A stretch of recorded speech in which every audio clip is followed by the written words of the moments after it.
सापरा जी, ये कैसी विपक्षी एकता की बैठक है? बैठक से पहले ही आपके इतने इंपॉर्टेंट एलआई, जो कि बन सकते हैं एलआई, वो खुलेआम धमकी दे रहे हैं, आप समर्थन करिए वरना हम तो चले। कैसी एकता बनेगी सापरा जी?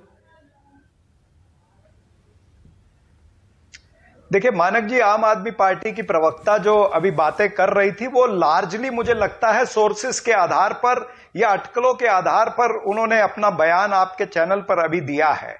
लेकिन अगर इस मीटिंग का, ये विपक्षी पार्टियों की मीटिंग का परिप्रेक्ष्य देखेंगे, अगर 14-15 पार्टियां इकट्ठी मिल रही हैं तो हमारा मुद्दा जो है वो राष्ट्रहित का मुद्दा है, देश का मुद्दा पहले है कि इस देश के अंदर जिस तरह से नफरत फैलाई जा रही है उससे किस तरह से लड़ना है, विभाजनकारी रणनीति जो भारतीय जनता पार्टी की है उसके खिलाफ हमें किस तरह से रणनीति अपनी बनानी है विपक्षी पार्टियों को, ये मुद्दे हैं। हमें कॉन्स्टिट्यूशन को बचाना है, संविधान की रक्षा करनी है, ये तमाम सारी चीजें हैं। लेकिन जब 14-15 पार्टियां इकट्ठी बैठेंगी तो एक कॉमन एजेंडा तैयार होगा, हो सकता है कॉमन मिनिमम प्रोग्राम की तरफ हम बढ़े।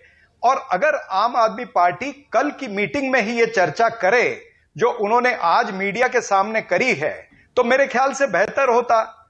ऐसे भी हो सकता था कि 14-15 पार्टियां इनके विषय पर, अध्यादेश के विषय पर चर्चा करती और हो सकता वो कॉमन एजेंडा का प्रोग्राम भी उसमें ऐड भी हो जाता।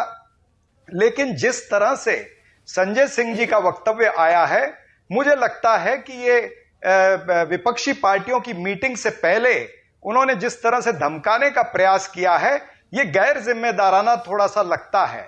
मैं इसके खिलाफ बहुत ज्यादा कुछ नहीं बोलना चाहूंगा, लेकिन गैर जिम्मेदाराना है ये बयान, इतना जरूर कहूंगा। क्योंकि देश के सामने बड़े मुद्दे हैं, हम बड़े मुद्दों के लिए, अगर नीतीश कुमार जी महाराष्ट्र में आए, अगर वो ओडिशा में गए और केरला में गए और तमिलनाडु में गए, तो वो इसलिए गए क्योंकि उन्होंने देखा है कि देश के सामने बड़े मुद्दे हैं, सारी विपक्षी पार्टियां इकट्ठी आनी चाहिए। और बंद हो मुट्ठी तो लाख की, खुल गई तो खाक थी। सीधे सीधे सापरा जी स्टैंड क्यों नहीं ले लेते? दिल्ली में ऑर्डिनेंस के मुद्दे पर कहा है, सीधे सीधे स्टैंड ले लीजिए, सकती है ना, खत्म करिए। आप बाकी विपक्षी दलों पर क्यों डाल रहे हैं?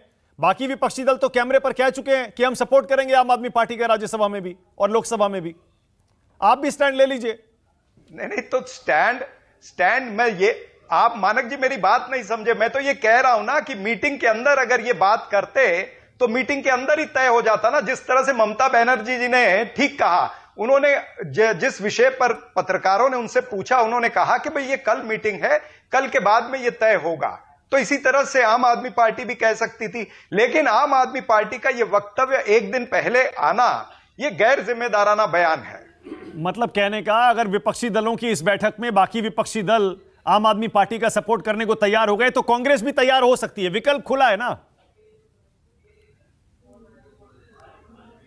भाई मैं कहता हूं कि ये चर्चा करेंगे तब ना। ये तो पहले ही इन्होंने लक्ष्मण रेखा खींच दी कि हम बॉयकॉट कर देंगे। अब लक्ष्मण रेखा खींचने से तो विपक्षी एकता नहीं बनेगी। तो विपक्षी एकता टूटने का जो ठीकड़ा है वो आम आदमी पर फूटेगा और वो सारा देश देखेगा। ओके, और अगर विपक्षी एकता नहीं बनी और आम आदमी पार्टी शामिल नहीं हुई तो फिर आपको लगता है आप हरा लेंगे 2024 में नरेंद्र मोदी को, बीजेपी को?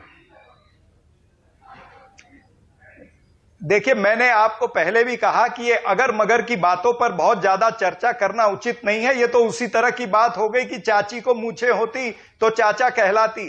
अब आज चाची को मूछें नहीं है तो चाचा कहां से कहलाएंगी? तो मेरे ख्याल से कल के बाद में हम इस बात पर चर्चा करेंगे। Okay, all right.